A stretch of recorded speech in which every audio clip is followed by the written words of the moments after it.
beautiful people. Happy Sunday. Happy Sunday. Pull this stuff together right here. All right. Write down really quick.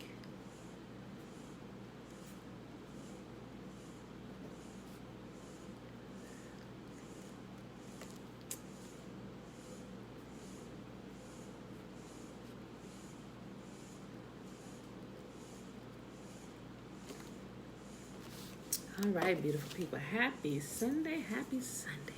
It is August the 9th, 2020, day 221 of reading through the books of the law and the prophets, better known as the Old Testament. Good morning, Auntie. Good morning. Good morning. All right, y'all. So today, I know my title, Is There Really an Antichrist According to the book of Daniel? That is something very interesting. Hey, girl, hey. This is something I think people really should look into based on, and I gave it this title based on how it's currently being taught and the prophecies that are being manufactured. Now, when you write a story, you can pretty much, you can dictate that story and you can kind of bring things to pass when you choose, right? So, put in the wrong password. That may not make sense to a few people, but if you go through here and you read the book of Daniel, and you go also and you read one of the missing books, the book of the Maccabees, in the very first chapter of the book of Maccabees, something in the first, it's like two books, no, it's a couple book of Maccabees, and in the first book of Maccabees, in the very first chapter, towards the ending part of the chapter, you'll be quite shocked to read what's there. Because if you're really, really familiar with the book of Daniel, immediately you're going to stop. Like, wait, what did it just say? And earlier this year, good day. So early this year, and I just kept being like nudged to read the book of Maccabees, and it's in Apocrypha, it's in my Sefer and everything, but I just hadn't gotten to it, so I would read some of the other books and I would read them over again, but earlier this year, I want to say probably about maybe January, February of this year, 2020, I decided to go ahead and start reading over the book of Maccabees. So when I got to the end of the first chapter, the very first time, it immediately triggered my attention back to the book of Daniel. I was like, wait, hold on. I went back to the book of Daniel and I'm reading. I was like, wait a minute. So this is being taught in church. Like, this ain't even happened yet. But if you read the book of Maccabees, the vision that Daniel had, it's already come to pass for this particular chapter. And we read over that today in Daniel chapter 8. I'm like, sure. I was like, they still teaching this in the church today. Like, this hadn't happened. And what they're teaching, it's what Daniel has dreamt about. Is not an antichrist, it's a tyrant king. I'm like, wait a minute, because it get what Daniel says happened in the vision, as the vision has been explained to Daniel on what's going to happen, it's happened during the time of the Maccabean era, and I'm like, so how is this being taught as an antichrist? And let's talk about the definition real quick of what antichrist means, right? Okay, so you got the Christ, a savior type figure, but then you have somebody that's anti towards them, so you're antichrist, meaning you're against this thing right here. Now, my understanding, although people get caught up on terminologies and stuff, and although some people refer to the Christ as a separate person, I now understand that the Messiah, I don't refer to Yah as the Christ. I refer to him. He's said it himself all the way through the Old Testament that he is Israel's deliverer. He is our deliverer. He is our redeemer. And he's not three people in one, though people like to split him up. He is one. He's always been one. It's his spirit that guides us. So I used to be like, oh, thank you, Holy Spirit. But now it's like, I can't even in good conscience say that anymore, because it's always Yah. So now it's like, oh, thank you for that, Yah. Thank you, And it those of you that get it, you get it. But until you start looking at it, you have to adjust your thinking. Like, wait a minute, because some things just don't make sense. Because you kind of get confused. Like, who am I talking to? Who am I praying to? Who am I talking to? The Father, to the Son, to the Holy Ghost? And I'm like, this is, even when I was gun-ho, I would be confused about that. But when I started reading, I was like, you know what, that makes so much more sense. That's so much more simple. I can just talk to one God, you know. So it's like Yah. So I was like, I'm Yah all the time. And I even stopped using the different terminologies. Like some people still say Yahuwah, or some people say Yahusha. As I was transitioning in my thinking, I was like still calling them by two separate names. That still, it's like Yahuwah, Yahusha, you know. And Yahusha means Yah is my salvation. Just like King Hezekiah. When you read about King Hezekiah, we talked about it, he's called the Prince of Peace. His name is Yah, the mighty God. But it doesn't necessarily say that King Hezekiah was the mighty God. His name meant Yah, the mighty God. Prince of Peace. King Hezekiah was a prince of peace. There was peace in his kingdom during his time because he trusted in Yah, right? So when we understand that, like from a logical standpoint, and stop being all discombobulated in our thinking because all this spooky spiritual, the way people explain this to us in church, when you actually just go, like I said, when you go read this for yourself and put out everybody's interpretation of what this book's supposed to mean, just read it over for the first time, and read it like you're reading, and you don't treat it like it's a normal book, but read through it like it's a normal book. Read it from the beginning to the end. Understand who the characters are. What is the story about? What is the plot in the different sections and stuff? And when you read it that way, you begin to understand it. And it takes away all like the spiritual stuff, and you just understand the story from a base standpoint. Then after you do that, then you can graduate to, you know, looking at analogies and stuff like that. But if you just can't understand the basic reading what's in front of your face, you're just gonna get all discombobulated. And that's what was so confusing for me, you know. So I was just like, wait a minute. So when I read this, I was like, wait a minute. So we being taught the book of Daniel right here. This is the Antichrist, the tribulation period, and all this. So I was like, what the crap? The book of Maccabees, I was like, this is probably why they took the whole book of Maccabees out, because if you had left Maccabees in, you would have never taken that interpretation from Daniel as somebody being the Antichrist. So it was really blowing my mind. Like in January this year, mind you, over the last couple of years, my mind has been shifting about what I'm reading. I was like, wait a minute, this is freaking really a history book. This is truly a freaking history book. That line, I'm going to verify the first half of it. The Old Testament you can find in history, in historical timeline that can be proven, right? The New Testament, there's a lot of leaven that's there, and we're not going to get into that today, but I'm just saying, so far in my studies, I really have been only able to prove them from a historical standpoint, and documents, and eras, and kingdoms, and rulerships, all that. You can only verify the Old Testament and the people who lived, right? We're just going to throw that out there right there. So I was like, oh, wait a minute. I said, so, well, that would make sense. Well, if this is, how are they making this? I was like, are they making this up? I said, Father, this would mean that they are manufacturing prophecies.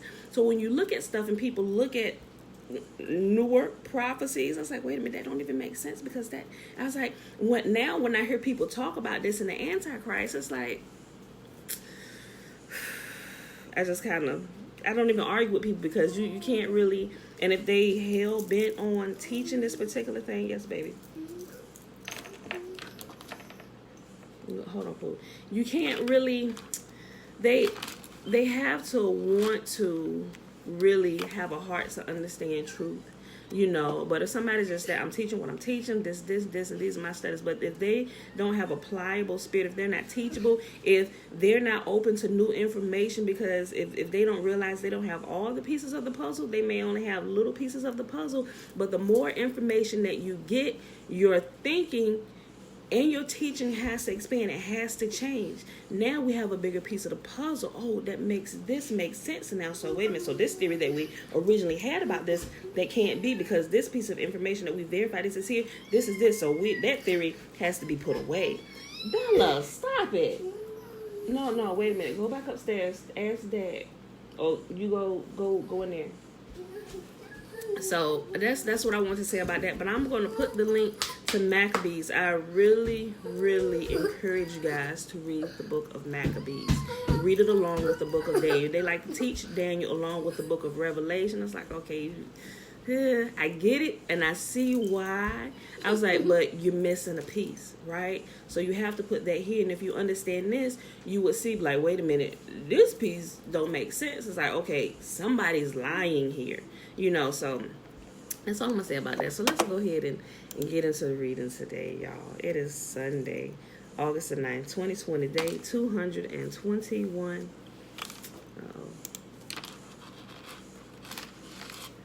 And I know I already said that. We're reading Daniel 8, 9, and 10. So I'm not going to say, hey, this about this, but I'm just saying the teaching about the Antichrist really needs to be adjusted, because here are my thoughts now, right? Because the entire world has been deceived. Some people are waking up. And when you understand who the people of the book is talking about, when you understand Israel is the Negro people who have been the enslaved to the entire world, scattered to the four corners of the earth, things are going to bother you that you've been taught in the church. Like, wait a minute, that don't make sense anymore, because this. Okay, so if we're the people and we haven't even been taken back according to what this says, like, what is going on here in this world? So it's now like, okay, so if they are committing treason against Yah and they're doing this, so if you look at it logically, what would seem to be happening is that the current world is literally preparing, although they talk about God all the time, it would seem to me that they're actually preparing the people to fight against Yah, right? So if you look and say, wait a minute, then that makes a little bit more sense, because they're lying to the people, this, and that. Oh, this, and they're going to start speaking against this. They're going to start, and anybody that speak against this, they're preaching another gospel, this, and this. And so as the people are waking up, they're realizing the lies. And so they say, wait a minute, that is not true. So now it's like we look like those people who are speaking against the gospel. And I had a big issue with that early in the year. I was like, so that's why people, especially people in the church, who are still deeply ingrained in church teaching, it's like they immediately cut you off. They don't listen because they're still deeply ingrained into it. And if they're not already seeking after, if they're not already like, wait a minute, what's going on here? Something ain't right. If they already ain't going out searching, they don't want to hear it. They don't listen. And it's not like we're trying to pull them away from Yah. We're trying to literally get them back to Yah. You can talk to Yah directly. You do not need a middleman. Yah never told us that we needed a middleman to come talk to him. He simply told us, stop living horrible lives and do what's just and right.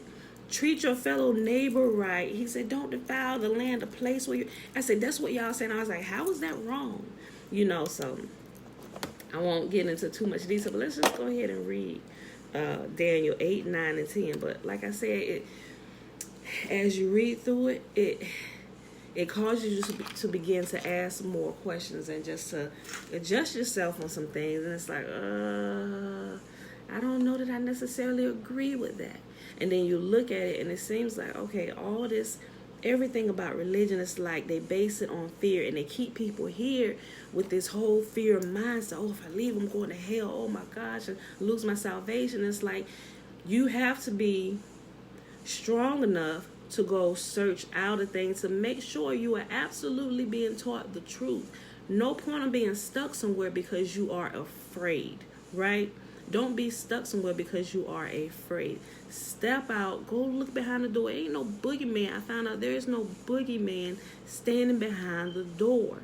And by you actually stepping out, going to look, it triggers other people like, wait, what is she doing? She's breaking out of the normal habit. Wait a minute. We all supposed to be in this line right here. She's stepping out of line. Where's she going? Some people like, stay in line, stay in line, stay in line. But some people like, yeah, where's she going? Because they've been having questions like, wait, I'm watching. She get out, I'm going too.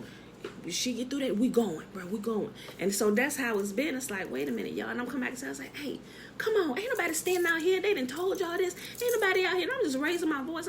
Ain't no boogeyman out here, y'all. Let's go. Come on, come on.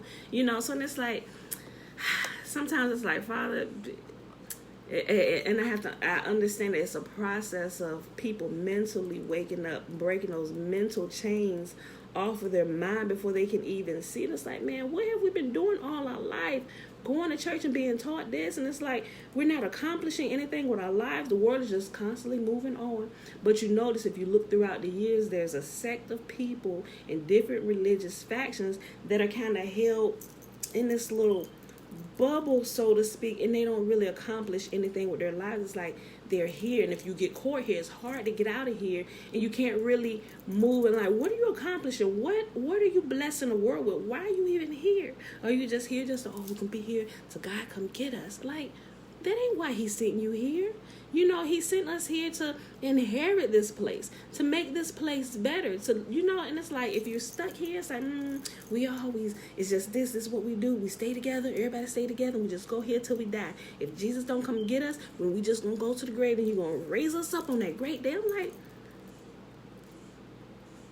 and I know I may offend some people with this when I say this. I said, now, as I learn and as I'm reading from this book and actually researching and looking, I said, I can't believe I believed that stupid crap for so long. I was like, that is a complete lie, and it's holding you in. It's almost like the birthing process, right? When sperm, it's like when male sperm goes to it's leaving the man, going to the woman.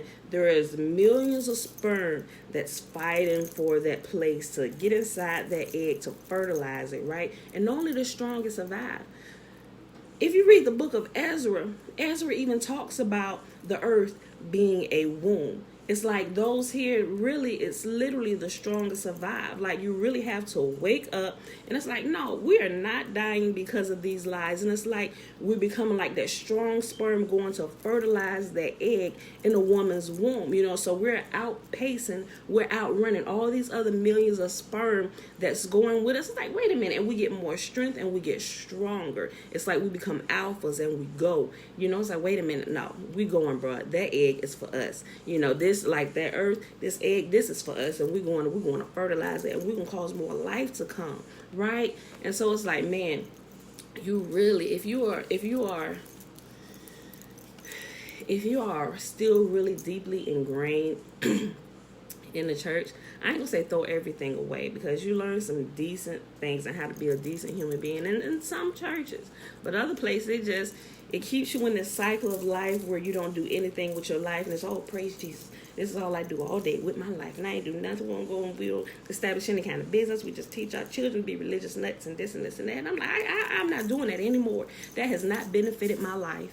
And when I leave this earth, what legacy can I leave? He told us to be fruitful and multiply. I've been doing the fruitful and multiplying, but it's not just being fruitful and multiply and reproduce a righteous offspring, but that's in every area. Reproduce life, business, bring things to fertilize this world that I've given you. The righteous inherit this place, right? So it's like when you read through the book of Daniel, and I know it's like a long start before I even start, but it's like, y'all have to read this. When y'all get the pieces of the puzzle that are missing, you actually verify the information, and you realize this is the real historical thing that happened, and it lines up with this. Wait a minute, okay, so now we gotta just start thinking.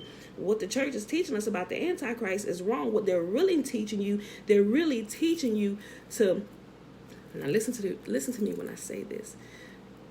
They're really teaching you to fight against the true Christ. They're teaching you to fight against Yah. What are they saying? Oh, the law is done away with. If Yah is the Redeemer, why would he do away with his law? Oh, that don't even listen to that. Like, don't even go back there, because when you go back there, you wake up and you realize the rest of this crap that they done added is lies. Some of these characters are even made up. There is no historical proof that any of them ever lived. Some of them, the names of some of these books that were added to this, the 11, they didn't even exist. They gave it different names based on people in their family. And I'm like, holy, you got to be kidding me. I was like, wait a minute. And like, I wanted to throw up, because I gave so much of my life believing a lie. And it's like, the more I wake up, it's like, I hear y'all so much clearer. And some people say, oh, you denying the Christ. I'm not denying the Christ. The Christ is Yahuwah himself. It means Redeemer. Redeemer, Yahuwah. And so that's why I stopped using the multiple names. I only say Yah, because Yah is one. That's the first thing Yah taught me. He said, I am Echad. I am one. He said, I'm not multiple people. He said, I am one person. And for the first year, Yahuwah drove that into me. My first year of like completely waking up and hearing Yah really clear. He said, I am one person. I am not three. I am not multiple gods. I am one. And that is what really caused us. I looked at this. I'm like, when you reframe your thinking, knowing that there is only Him, it changes the outlook on a lot of stuff. And you begin to adjust your life as such, and then your life begins to fall in place bit by bit as you grow. Just like when he pulled the children of Israel out of Egypt as they went into the promised land, he told them, he said, listen, you going into this promised land, that you're in the land that the enemies were in, the land of the Philistines. That land was originally theirs in the first place. When the earth was divided up, that land was being occupied by the sons of Canaan, sons of Ham. They took over. They saw, because Shem got the best portion of the land. It was their land. It was their promised portion of land. And here, that's why it's called the promised land. Not the we're going into paradise. No, it belongs to us. From the beginning of the time when the earth was divided up, this was our allotted inheritance. We're supposed to be living there, but because of our brother, no, we're taking this. You're going to listen once, because Yahuwah gave us he said, I reside here in the best portions of the land. And that lot fell to Shem and to all the Shemites, or the Semites, or the Semitic people, the people who descend from Shem, right? But for some reason, our people is being like, we've been called anti-Semites or anti-Shemites, or we're anti-Semitic. How can we be anti-Semitic and we are Semitic? We are Shemitic. We are of Shem, right? So all these things, it wakes you up like all over the place. And it seems like when you wake up and come out of that world, now we're being anti-Christ according to what the church and what they are teaching you. And the teachers that's coming down from the Catholic Church, the Pope, that's the church's dad. That's their God, the Pope. That's their dad. That's who they truly worship. They're not worshiping the true and living Yah. But those who are searching for the true and living Yah will eventually wake up and realize, oh, shoot, I thought I was giving my complete undivided devotion to Yah, but I was worshiping someone else. Like we were deceived into worshiping someone else, but our heart was to worship the true and living God. And Yah saw that, which is why He really woke us up to what was really going on. And now that we know the truth and we could clearly see the truth, now we have to make a decision. Do we want to continue on this path and worship something that we now know is not right or is not true, or we step out of the line of the natural way of where the masses are going, and I'm returning to you. I'm returning to your laws, your statutes, and your commands, because it's there that I find life. Yah has never lied to me yet. Out of all the people in my life, Yah has never lied to me. He has never deceived me, right? And so just like He brought the children of the children of Israel out of Egypt, out of bondage, into the promised land, He said, listen, I'm going to take you in there. He said, but I'm not going to give it to you all at once. He said, because you will become overwhelmed with it. That's why He wakes us up in stages. Because if He just dropped it all on us, it will become totally overwhelming. And even now when we go through it and we wake up, it's like, oh my God, what? And it's like I'm in shock for like a couple of days. And it's like, no, that's what?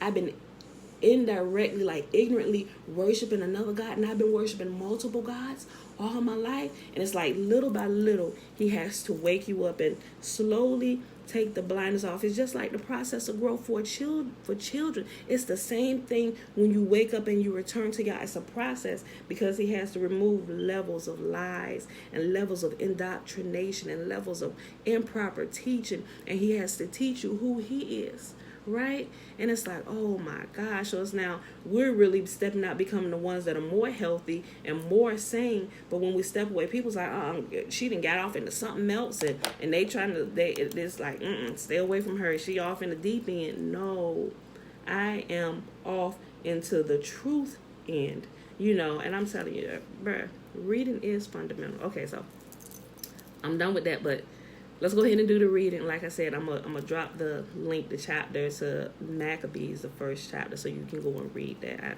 I really, really encourage you to go read it and adjust your thinking about hearing Daniel, because it's a missing piece of Daniel. All right, I'm done. Daniel chapter 8.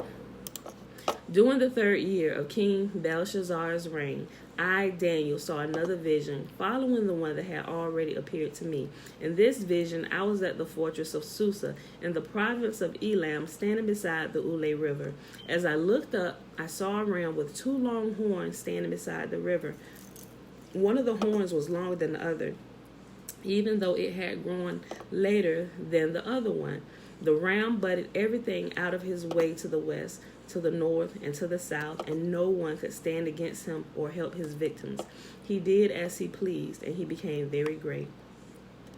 While I was watching, suddenly a male goat appeared from the west, crossing the land so swiftly that he didn't even touch the ground. This goat, which had one very large horn between its eyes, headed towards the 2-horned ram that I had seen standing beside the river, rushing at him in a rage. The goat charged furiously at the ram and struck him, breaking off both his horns. Now the ram was helpless, and the goat knocked him down and trampled him. No one could rescue the ram from the goat's power. The goat became very powerful, but at the height of his power, his large horn was broken off. In the large horn's place grew 4 prominent horns, pointing in the 4 directions of the earth. Then from one of the prominent horns came a small horn whose power grew very great. It extended toward the south and the east and toward the glorious land of Israel. Its power reached to the heavens, where it attacked the heavenly army, throwing some of the heavenly beings and some of the stars to the ground and trampling them. It even challenged the commander of heaven's army by canceling the daily sacrifices offered to him by destroying his temple. Listen, let me read that again. It even challenged the commander of heaven's army by canceling the daily sacrifices offered to him and by destroying his temple.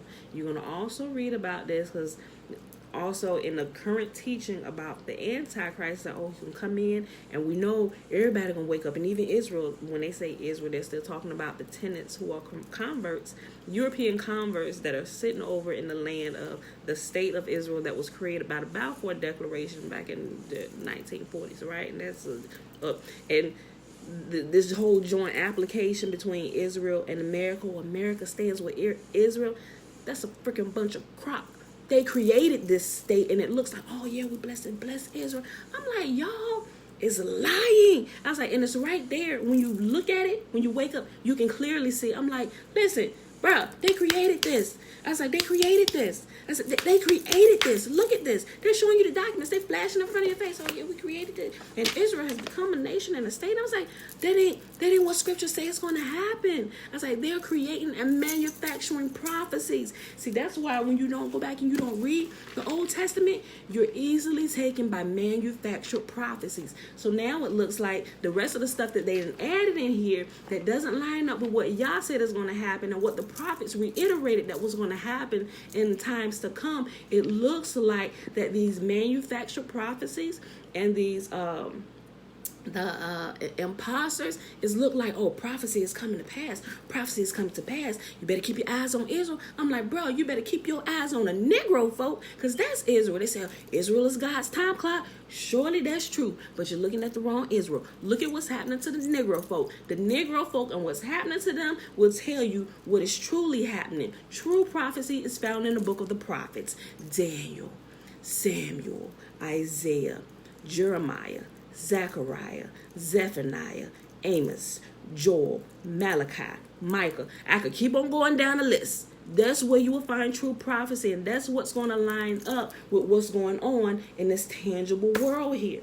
Now, there is also a flip side to that. There is lies that seem like it's right, and most of the world is going after what seems like it's right, but they're being led off a cliff, and we're frantically trying to get their attention. And it's like, get out of here! You done stepped away from the truth. It's like, no, y'all are heading off a cliff, and they're flashing the lies in front of your face, and they're laughing at you. Oh, look at this, yeah. And they're taking advantage of you. They're taking all your everything that you're doing. They're taking all your money, everything. They're leaving you with no strength to do anything, to do what Yah has even sent you in the world to do. Like they're sucking the life from you constantly. Come here, do this, give your life to this and this. They're sucking the life out of you. You have no time to do anything. You're neglecting your children. You're neglecting your household, your husband, your wife. You're neglecting all of it. I know. I was there. That was the life I lived. But I was like, something is wrong here. Father, I'm here in the church and I'm serving you, yet my house is dying. What is going on? And it's like I refuse to any longer go to church where I'm having lies pushed into my children. I said, I'm not going to do that. I said, we will come away from here and I will do this outside of them because I know you have never lied to me. Teach me how to live life here. Teach me how to teach my children because you entrusted them to me.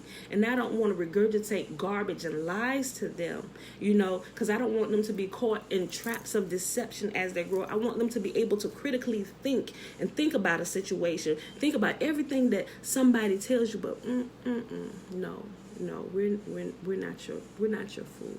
Right? So we actually have the ability to critically think about things and we can make a decision. And even if it goes against what the masses believe, we have the strength to stand apart from the lies. And it strengthens us to stand against the ridicule and all the mocking and everything. And all that stuff. We are strengthened because truth strengthens us. Our foundation is truth. And you can't shake us so easily. We may not be perfect and we're still growing in our knowledge of who Yah is and what we're here to do, but you can't shake us. You can't shake us with these lies anymore. You got to get all the leaven out the loaf. And that comes from, the New Testament. Because I have some people that say, oh, but I heard you say it. I was like, so I got to be, people just get so caught up on words. They miss the point. They want to argue with you about words. And it's like, you haven't heard a thing that I said, right? You haven't heard a single word that I say. You so caught up because I use this particular word. And people, girl. Okay. All right, okay. So let me go back here. Verse 10. Its power reached to the heavens where it attacked the heavenly army, throwing some of the heavenly beings and some of the stars to the ground, trampling them. It even challenged the commander of heaven's army by canceling the daily sacrifices offered to him by destroying his temple. And I stopped right there to get on about the daily sacrifice. Oh, in 3.5 years, the Antichrist, he gonna do this, he gonna defile the temple and stuff. Like, bro, if you don't go read the book of Maccabees so it can tell you in clear language what this is and who this is and what he did, because it tells you he stopped the daily sacrifice and he started. Y'all got go read the book of Maccabees. The army of heaven was restrained from response. Listen to this. It even talks about this, how heaven was quiet. It tells you how heaven was quiet, but it tells you also in there what happened. And it seemed like, y'all, don't take my word for it. Go read it for yourself. Okay, I'm gonna stop cutting myself off and just get through this. It even challenged the commander of heaven's army by canceling the daily sacrifices offered to him by destroying his temple. The army of heaven was restrained from responding to this rebellion. So the daily sacrifice was halted and truth was overthrown. The horn succeeded in everything it did. Bro, y'all gotta go read Maccabees. Then I heard two holy ones talking to each other. One of them asked, how long will the events of this vision last? How long will the rebellion that causes desecration stop the daily sacrifices? How long will the temple and heaven's army be trampled on? The other replied, it will take 2,300 evenings and mornings, then the temple will be made right again. As I, Daniel, was trying to understand the meaning of the vision, someone who looked like a man stood in front of me, and I heard a human voice calling out from the Ule River, Gabriel, tell this man the meaning of his vision. As Gabriel approached the place where I was standing, I became so terrified that I fell with my face to the ground. Son of man, he said, you must understand. Notice how he calls Daniel. We know Daniel was a human being. He referred to Daniel as son of man. You're a descendant of the human beings on the earth. Human like me. I'm a human being, right? He said, son of man. Son of man, he said, you must understand that the events you have seen in your vision relate to the time of the end. Read Maccabees. While he was speaking, I fainted and lay there with my face to the ground. But Gabriel roused me with a touch and helped me to my feet. Then he said, I am here to tell you what will happen later in the time of wrath. What you have seen pertains to the very end of time. The two-horned ram represents the kings of Media and Persia. The shaggy male goat represents the king of Greece. And the large horn between his eyes represents the first king of the Greek Empire. The four prominent horns that replace the one large horn show that the Greek Empire will break into four kingdoms, but none as great as the first. Remember, this is another dream that Daniel is having that also relates to the one of the previous dreams that he had. It's telling him the same story, but it's being told in a different fashion. Like when Yahuwah is really trying to get something across to us, he'll keep showing it to us and he'll give us different examples in our dream. Think about Joseph when he had the dream, when Pharaoh had the dream about the thin cows and the fat cows, and then the wheat and the different things. It was the same message, different dreams, but it was the same message using different scenarios. So you can see it from this perspective and you can see it from this perspective using different characters, but it's the same message that's being conveyed to you so you can understand. You know how sometimes somebody explains something to you and you get it, but it doesn't really click until somebody else tells you they're trying to teach you that same principle, but they're teaching it to you from a different perspective. Then you remember, you were teaching me the same thing. They're teaching you the same principle, but you get different perspectives from it, so everything can just kind of come in sync and lock to where you can understand. I'm like, and sometimes you need different perspectives to actually understand, and that's what he was showing you, different vantage points of it, but it's teaching you the same exact lesson, same thing, same dream, but using different things, right? But it's the same thing. He's showing him what's going to happen. The four prominent horns that replace the large horn show that the Greek Empire will break into four kingdoms, but none as great as the first. At the end of their rule, when their sin is at its height, a fierce king, a master of intrigue, will rise to power. He will become very strong, but not by his own power. He will cause a shocking amount of destruction and succeed in everything he does.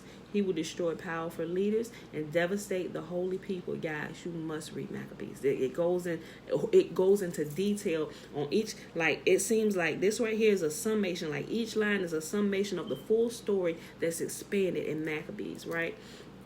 He will be a master of deception and will become arrogant, and he will destroy many without warning. He will even take on the princes of princes in battle, but he will be broken, though not by human power. This vision about the 2300 evenings and mornings is true, but none of these things will happen for a long time, so keep this vision a secret. Then I, Daniel, was overcome and lay sick for several days.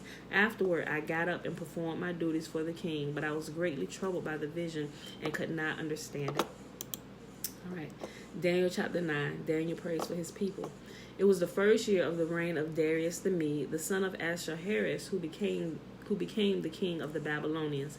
During the first year of his reign, I, Daniel, learned from reading the word of Yahuwah as revealed by the prophet Jeremiah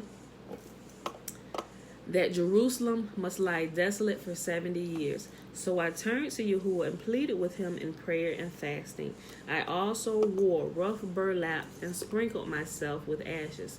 I prayed to Yahuwah and confessed, O Yahuwah, you are great and awesome. You always fulfill your covenant and keep your promises of unfailing love to those who love you and obey your commands. But we have sinned and done wrong. We have rebelled against you and scorned your commands and regulations. We have refused to listen to your servants, the prophets, who spoke on your authority to our kings and princes and ancestors and to all the people of the land. You, O Yah, are right. But as you see, our faces are covered with shame. This is true of all of us, including the people of Judah and Jerusalem and all Israel, scattered near and far, wherever you have driven us because of our disloyalty to you. O Yahuwah, We and our kings, princes, and ancestors are covered with shame because we have sinned against you. But Yahuwah our God is merciful and forgiving, even though we have rebelled against him. We have not obeyed Yahuwah our God, for we have not followed the instructions he gave us through his servants, the prophets. All Israel has disobeyed your instruction and turned away, refusing to listen to your voice. So now the solemn curses and judgments written in the law of Moses, the servant of Yah, have been poured down upon us because of our sin. You have kept your word and done to us and our rulers exactly as you have warned. Never has there been such a disaster as happened in Jerusalem. Every curse written against us in the law of Moses has come true. Yet we have refused to seek mercy from Yahuwah our God by turning from our sins and recognizing his truth. Therefore, O Yahuwah, you have brought disaster upon us that you have. Therefore, Yahuwah has brought upon us the disaster he prepared. Yahuwah our God was right to do all of these things, for we did not obey him. O Yahuwah our God, you brought lasting honor to your name by rescuing your people from Egypt in a great display of power. But we have sinned and are full of wickedness. In view of all your faithful mercies, Yahuwah, please turn your furious anger away from your city Jerusalem, your holy mountain. All the neighboring nations mock Jerusalem and your people because of our sins and the sins of our ancestors. O Yahuwah, hear your servant's prayer. Listen as I plead. For your own sake, Yahuwah, smile again on your desolate sanctuary. Wait a minute, to the side.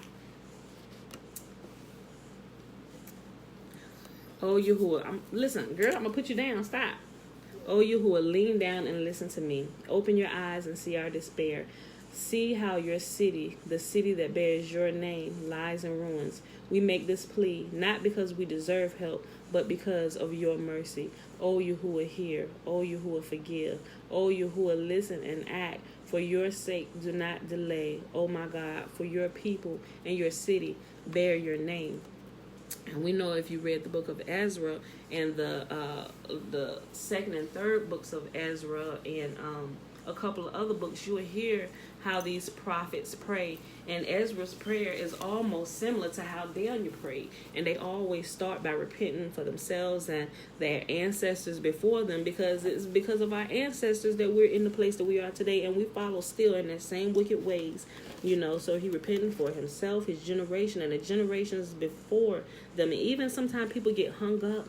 Like, ancestors is this new trendy word that people are getting hung up on. So church people, it's like, oh, now it's like, turn off new age ancestors, ancestral worship and stuff. And granted, some of them are going into some crazy crap.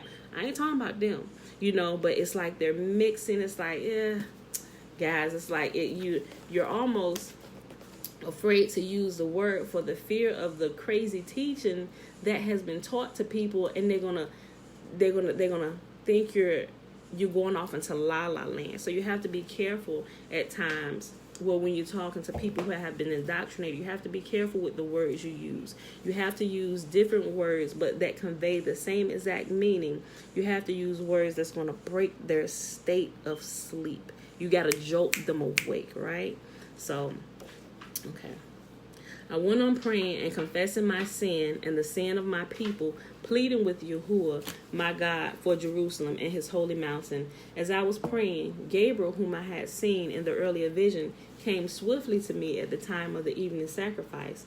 He explained to me, Daniel, I have come here to give you insight and understanding. The moment you began praying, a command was given. And now I am here to tell you what it was. For you are very precious to Yah. Listen carefully so that you can understand the meaning of your vision. A period of 70 sets of 7 has been decreed for your people and your holy city to finish their rebellion, to put an end to their sin, to atone for their guilt, to bring into everlasting righteousness, to confirm the prophetic vision, and to anoint the most holy place. Now listen and understand.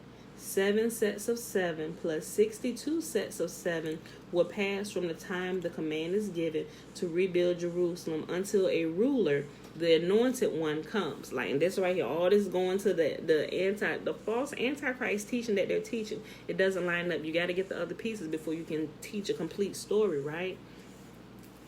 Go read the book of Maccabees, especially the first chapter, because the first chapter gives much detail into these couple chapters in Daniel. It makes it clearer.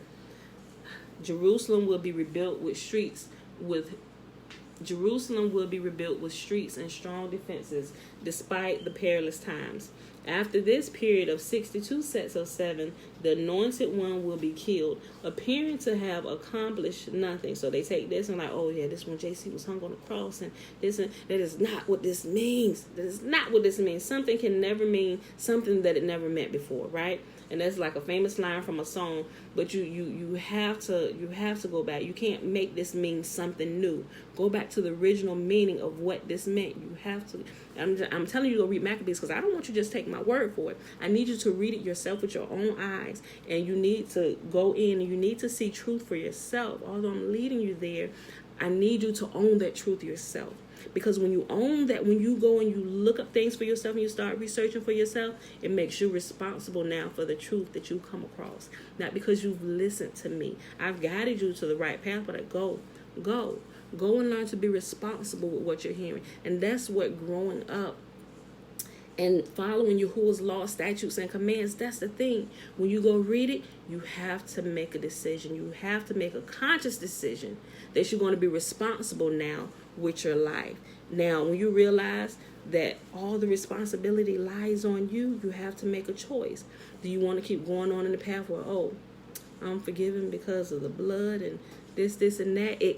When you do that, it causes you to become lazy. You become lazy and you just take everything, oh, my sins is covered. My sins is covered. And it puts you to sleep, and you're not responsible for your life now. You just go on living willy-nilly. Oh, cover me in the blood. Father, forgive me for my sins. But you never take responsibility for your life. Because if you took responsibility for your life and you read Yahuwah's law, statutes, and commands, and you began to follow them, before you actually make a decision to do something that's crazy that you normally do, is, oh, I'm going to just repent for that later. It really strikes your heart, but like, wait a minute, because I know that's not right and I'm not supposed to do this. So now, when you know Yahuwah's law, statutes, and commands, you have to make a conscious decision to go against that and do what's wrong. He said when you do that, there is no sacrifice for sin. There is no sacrifice for intentional sin. Even all the way through the Old Testament, there was never sacrifices for intentional sin. What did you have to do for intentional sin? You had to stop it. You had to go apologize. You had to repent. You had to restore what was stolen. If you've stolen something, you had to make amends. Forgiveness is being taught in a screwed up way. You don't just say, oh, forgive me, and go about your life. No, true repentance and true forgiveness means taking responsibility for what you did. Go restore what you stole. Go replace what you've tore up, right? You have to do that. True forgiveness and repentance, it's an action that's physically done. And Yahuwah's law, statutes, and commands, it teaches that. It teaches you that. It teaches you to be a responsible person that you just take responsibility for what's there. Like I said, you go look for this. I'm guiding you where to go. But now you have to make a choice. You have to make a decision. Do I want to line my life up and do this, or do I want to just going back over there? You have to make a choice to live and do what's right. And reading through Yahuwah's law, statutes, and commands, it teaches you how to take responsibility for what you now know and how you live. Because when you live contrary to that, things start going around. After this period of 62 sets of 7, the anointed one will be killed, appearing to have accomplished nothing, and a ruler will arise whose armies will destroy the city and the temple. The end will come with a flood, and war and its miseries are decreed from that time to the very end. The ruler will make a treaty with the people for a period of 1 set of 7, but after half this time, he will put an end to the sacrifices and offerings. This is the whole Antichrist thing where he go into the temple, defile it with a pig and all this other stuff, and claim himself, set himself up as God. No, then the convert's gonna wake up, oh, he's not the real God, he's the Antichrist. All this crap. Go read Maccabees. All of this tells you when all of this all of this happened already through a tyrant king, and it breaks it down. It gives detail. The ruler would make a treaty with the people for a period of one set of 7, but after half this time, he will put an end to the sacrifices and offerings. And as a climax to all his terrible deeds, he will set up a sacrilegious object that causes desecration until the fate decreed for this defiler is finally poured out on him. Last chapter for the day, Daniel chapter 10.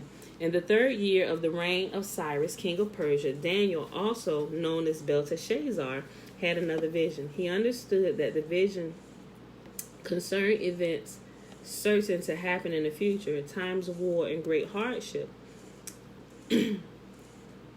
When this vision came to me, I, Daniel, had been in mourning for 3 whole weeks. All that time I had eaten no rich food, no meat or wine crossed my lips, and I used no fragrant lotions until those 3 weeks had passed. On April 23rd, as I was standing on the bank of the great Tigris River, I looked upon and saw a man dressed in linen clothing, with a belt of pure gold around his waist. His body looked like a precious gem. His face flashed like lightning, and his eyes flamed like torches. His arms and feet shone like polished bronze, and his voice roared like a vast multitude of people. Only I, Daniel, saw this vision. The men with me saw nothing, but they were suddenly terrified and ran away to hide. So I was left there all alone to see this amazing vision. My strength left me, my face grew deathly pale, and I felt very weak. Then I heard the man speak, and when I heard the sound of his voice, I fainted and lay there with my face to the ground. Just then a hand touched me and lifted me, still trembling, to my hands and knees. And the man said to me, Daniel, you are very precious to Yahuwah, so listen carefully to what I have to say to you. Stand up, for I have been sent to you. When he said this, I stood up, still trembling. Then Daniel said, Don't be afraid, Daniel. Since the first day you began to pray for understanding and to humble yourself before your God, your request has been heard in heaven. I have come to answer your prayers. But for 21 days, the spirit prince of the kingdom of Persia blocked my way. Then Michael, one of the archangels, came to help me, and I left him there with the spirit prince of the kingdom of Persia. Now I am here to explain what will happen to your people in the future, for this vision concerns a time yet to come. While he was speaking to me, I looked down at the ground, unable to say a word. Then the one who looked like a man touched my lips. Mind you, we know that these are angels and messengers, right? Ones who look like men. Then the one who looked like a man touched my lips and opened my mouth and began to speak. I said to the one standing in front of me, I am filled with anguish because of the vision I have seen. My Lord, I am very weak. How can someone like me, your servant, talk to you, my Lord? My strength is gone, and I can hardly breathe. Then the one who looked like a man touched me again, and I felt my strength returning. Don't be afraid, he said, for you are very precious to Yah. Peace, be encouraged, be strong. As he spoke these words to me, I suddenly felt stronger and said to him, Please speak to me, my Lord, for you have strengthened me. He replied, Do you know why I have come? Soon I must return to fight against the spirit prince of the kingdom of Persia, and after that the spirit prince of the kingdom of Greece will come. Meanwhile, I will tell you what is written in the book of truth. No one helps me against these spirit princes except Michael, your spirit prince. And that, my beautiful people, is our reading for today. And that'll finish, we'll pick that up 10 and 11. Actually, we'll finish Daniel tomorrow with chapter 12. But then we're going to go into them 2 books in a Sefer, Bel and the Dragon, and Susanna, which is a part of Daniel and should have never been separated. Then after we read that, we'll go into Hosea. So I hope you enjoyed the reading for today. I know it was a little lengthy, but I had to share those things with y'all so you can at least, if you never knew, at least you can start going looking for these things. Take responsibility for the information because it'll help the pieces of the bigger puzzle come together, y'all. So we read Daniel 8, 9, and 10. This is day 221 of year 2 of reading through the books of the law and the prophets. Girl, quit. Sunday, August the 9th, 2020. So let's go ahead and do the blessing, which is found, y'all know well, Numbers chapter 6, verses 22 through 27. Stop, girl. Okay. And Yahuwah spake unto Moses, saying, Speak unto Aaron and unto his sons, saying on this wise, Ye shall bless the children of Israel, saying unto them, May Yahuwah bless us and keep us. May Yahuwah make his face to shine upon us and be gracious unto us. May Yahuwah lift up his countenance upon us and give us his peace. And they shall put my name upon the children of Israel, and I will bless them. All right, beautiful people. I love you, and I see you bright and early on tomorrow. Peace.